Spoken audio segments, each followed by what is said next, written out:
Hello everybody, I'm Gustavo Tolosa, the Plant-Powered-Pianist, and I'm happy to be here again on Chef AJ's Live.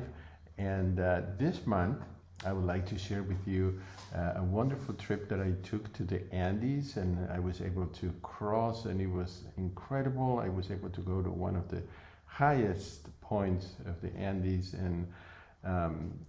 and I was reminded of the Incas and the people of that area in the past, how their food was corn and potatoes and sometimes some beans. And I remember what Dr. McDougall talks about. And so today I have 3 easy meal ideas that include those foods, and I hope that you will enjoy them. So let's get started and go to the kitchen, and I will show you some clips of the trip as we go along. Let's go. Okay, so here we have the 12 ears of corn, and we're going to grate them. Well, this is how the corn looks like. It's kind of creamy. It has released, as you grate it, it releases something like a little, like milk, I think. I don't know how to explain it, but it's creamy, and that's what we want. This is a kind of a small kabocha squash, but I guess could be any kind of squash or pumpkin that is sweet. It needs to be sweet. I cooked it, so it's already cooked. What we need to do is take the seeds and all of that, the strings there, and then we're going to mash it. Okay, so without the skin for this recipe. I will take the flesh out, and I'm going to go ahead and place it on this cutting board where I will mash it. So you will need to take all the flesh, give it a quick mash, and then we'll move on to the next step. So that is all the flesh, which is quite a bit, and I'm going to mash it. And it is one of the most amazing trips that you can ever take to cross in the Andes. It's just, there are no words to explain it, but, and to remember what Dr. McDougall always say about the Incas and people of the Andes, how they lived on the people of the corn and the potatoes. I believe there are thousands of different kinds of potatoes. And let's now go ahead and watch part of the climbing of the Andes.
Okay, in a large pot, we will put one medium onion finely chopped and one medium, maybe even large red bell pepper finely chopped, and we will cook it until the onion is soft and translucent, and then we will add the other ingredients. This is not a quick meal that can be made in a pressure cooker. This used to be made on hot stones or fire, and so it is meant to be cooked on the regular stove. So I will be back.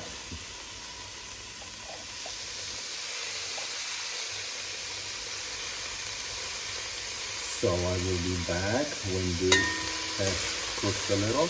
If needed, we will add like 1 or 2 tablespoons of water, but that's about it, no oil.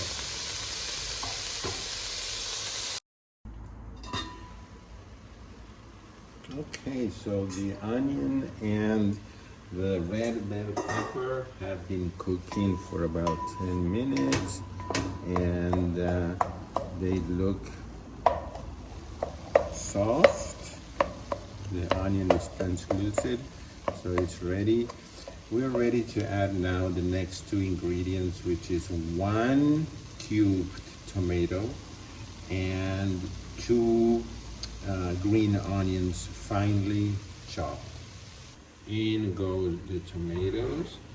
I hope that you enjoyed that first part of the climb.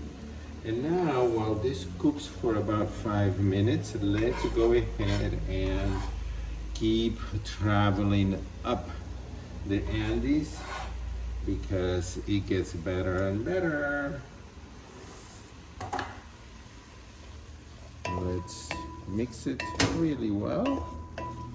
And like I said, about 5 minutes, and then we will be back and we will be ready to add the corn.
All right, about 5 minutes have gone by, and it is time now to add the corn, which is very creamy because it's been grated.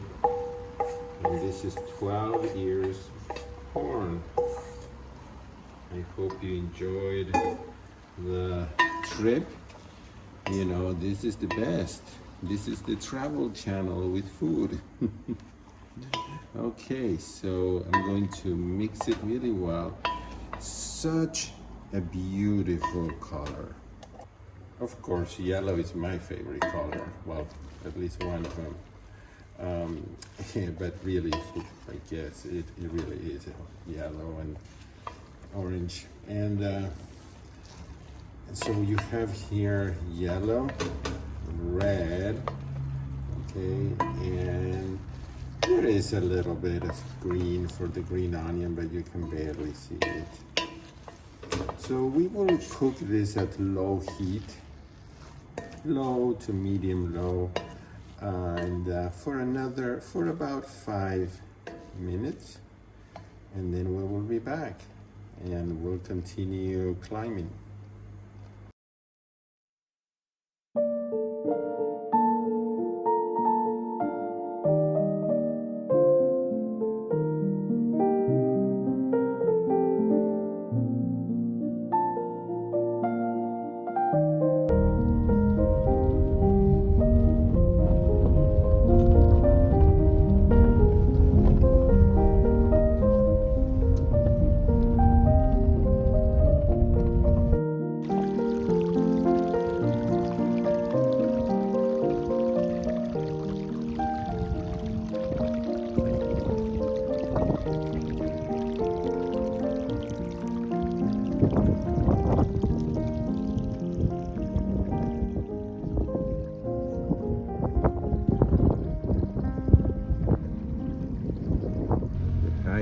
Mount Aconcagua is 23,000 feet tall.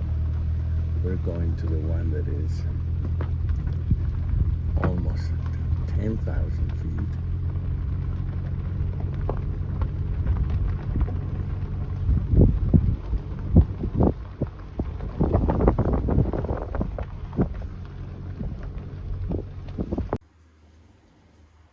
Well, about 5 minutes have gone by, and I will stir it,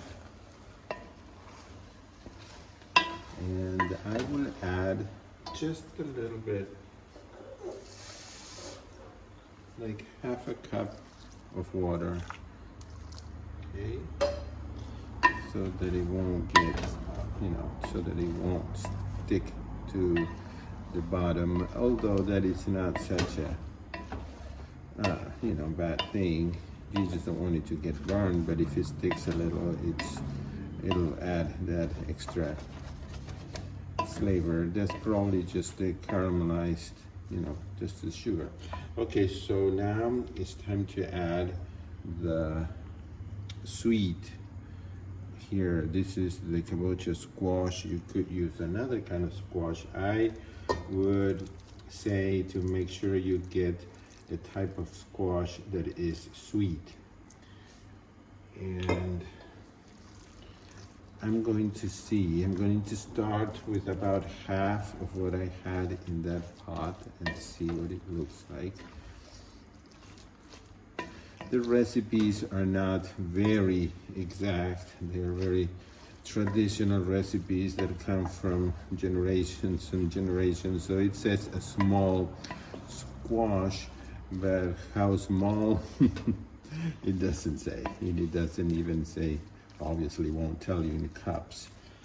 But I think it definitely can take the whole thing. So these Incas were right. So now what we need to do is add just a few spices. This does not have a lot of spices, okay? And I believe there's probably, I don't know, but I don't think, this meal is cooked in so many different parts of Argentina and Chile and many of the other countries up north, like Peru as well. And they all have a different version. So, but I believe that we need to go conservative.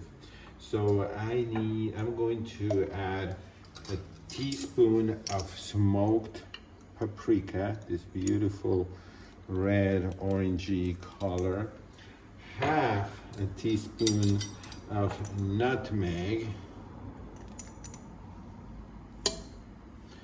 and maybe even less than half red pepper flakes. Okay, maybe this depends how hot you like things. I don't like very spicy stuff, but I'll start there and mix it really well, and you will end up with this thick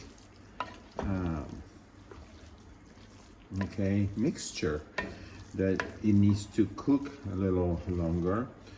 And there are many ways to eat this. You can eat it just by itself. You could eat it, you could actually put it inside some carved squash or pumpkin and then bake it. You could, in one of the traditional ways, is to wrap this in the actual corn leaves, and then I think it's steamed. So I mean, there are many ways to eat this. It's called humita. This is where you would also add, I mean, the recipe says to add salt. I'm not going to add salt. I think because it's sweet, it will be just fine.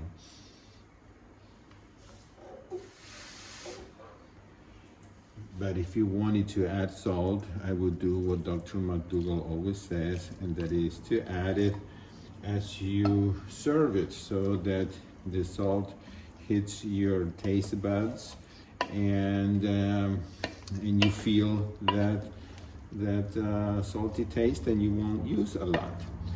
But I probably won't use any, like I said.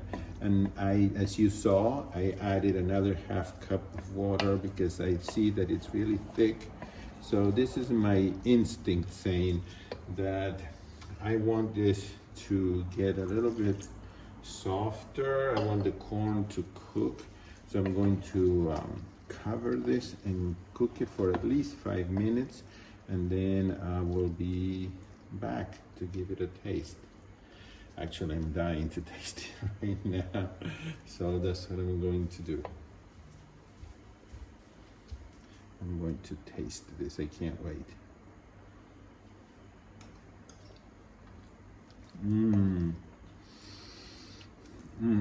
Wow.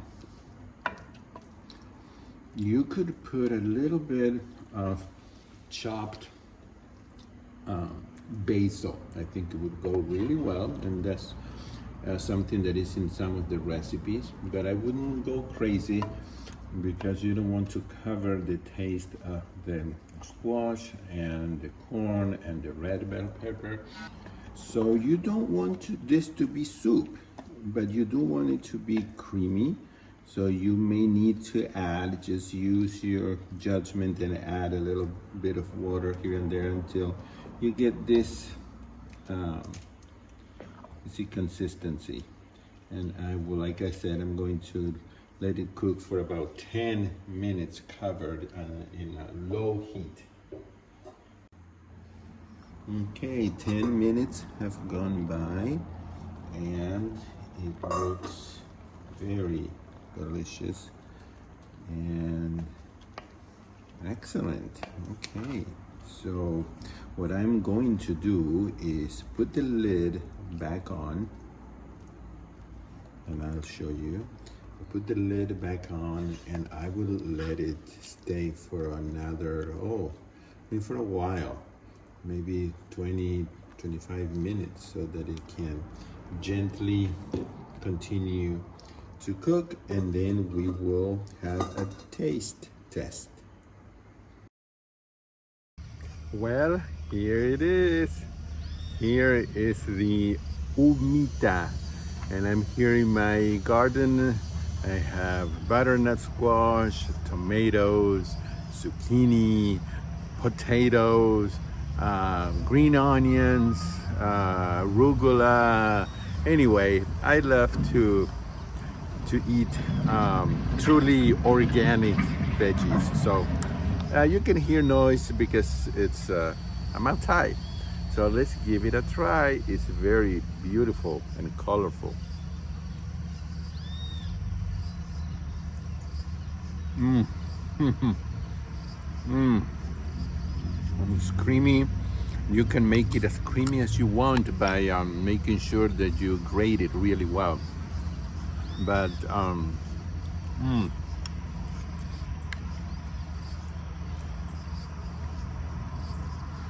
the combination of the corn and the red bell pepper and the onion is very simple, but it's delicious. I hope that you will try it. And also, when I was adding water, instead of water, if you want to add some type of plant milk, that would probably make it even creamier if you want to do that instead of adding water. So that's a thumbs up, and I do hope that you'll try it.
Well, the time came to try this potato quinoa dish. It smells great and it's very colorful with a white, yellow, and a little bit of green. So let's give this simple but I think tasty dish a try. Here we go.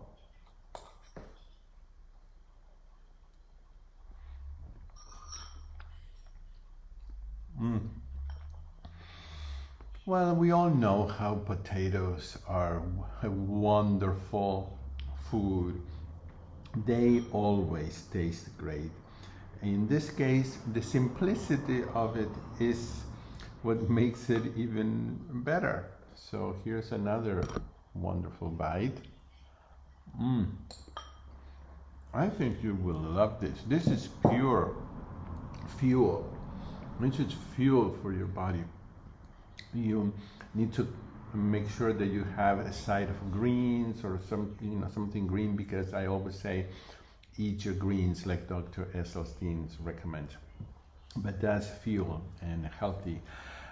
Just want to mention to please visit my YouTube channel. I have so much wonderful material there. It's called Plant-Powered-Pianist, and if you would subscribe to it, it would help me to get to the 20,000 mark, and I can do a party when I reach that.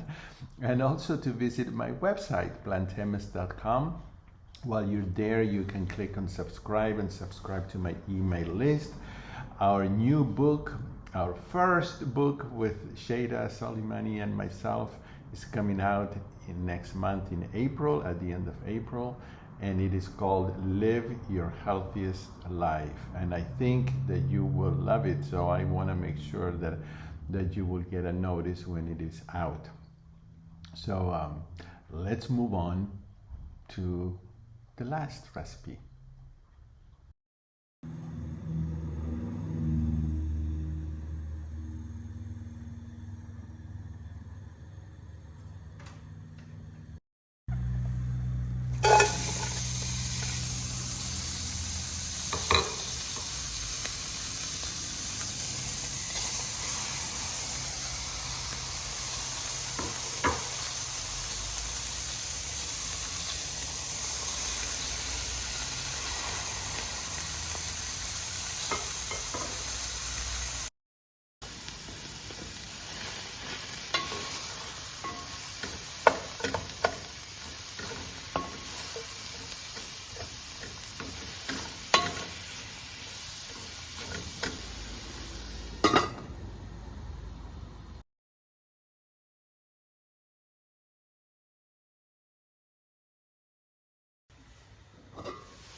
Well, I just learned something really amazing.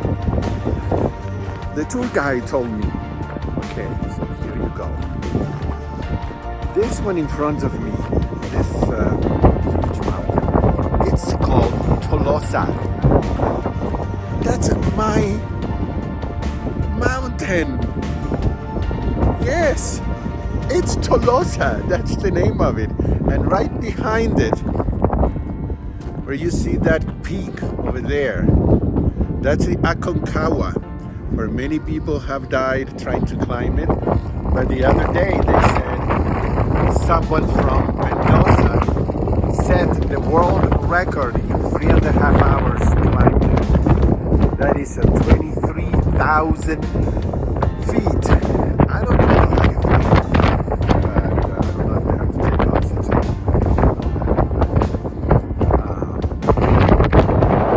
What? That was worth my trip here to know that that is a huge mountain there. It's called Tolosa. Because right there, if you go a little bit higher, just a little bit, then you can put a foot in Argentina and one in Chile. Crazy. Crazy. And we have a group here taking a picture. All right. Thank you again for joining me here.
Very colorful, very colorful. It smells wonderful, and you can serve this on top of rice or with cubed steamed potatoes, or even with some polenta, which is what I'm going to do today. So I hope that you will enjoy it, and let me know how you liked it. It is time to try the Tomatican, and I'm going to try it by itself, but I will actually put it on top of basmati rice and enjoy it as a meal. Let's give it a try.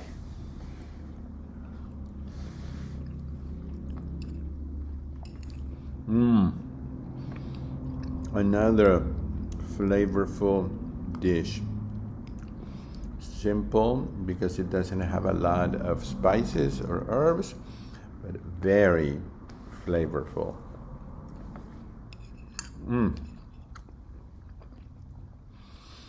All right. Thank you for being with me today. And please remember to stay in touch in my social media, which appears here, and also to subscribe to my email list so that I can let you know when our awesome book is out, which should be in just a few days. Live Your Healthiest Life, a book where it tells Shada's story and my story, and then there are some pretty awesome recipes in it. It's truly an international cookbook that is whole food, plant-based, and I will certainly hope that you will help us out and get your copy. I'll see you next month. Bye-bye.